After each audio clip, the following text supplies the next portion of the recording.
الحمدللہ والصلاة والسلام علی رسول اللہ، اما بعد۔ شمائل محمدی کی آج کی قسط میں ہم رسول اکرم صلی اللہ علیہ وسلم کے غصے سے متعلق گفتگو کریں گے۔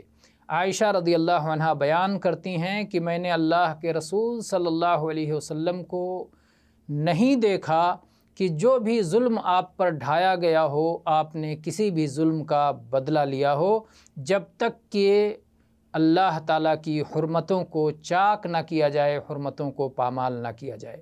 اگر ایسی صورت ہوئی کہ اللہ کی حرمت کی پامالی ہوئی تو اللہ کے نبی کریم صلی اللہ علیہ وآلہ وسلم سخت غضبناک ہوتے تھے، اور جب بھی آپ کو دو باتوں میں سے کسی ایک کا اختیار دیا گیا، کسی ایک کو منتخب کرنے کے لیے کہا گیا، تو آپ نے آسان ترین کا انتخاب کیا جب تک کہ وہ گناہ کا کام نہ ہو۔ اسے امام بخاری رحمہ اللہ نے اور امام مسلم نے روایت کیا ہے، اور اسی طرح سے امام ابو داؤد نے 4785 نمبر پر روایت کیا ہے، اور حدیث صحیح ہے۔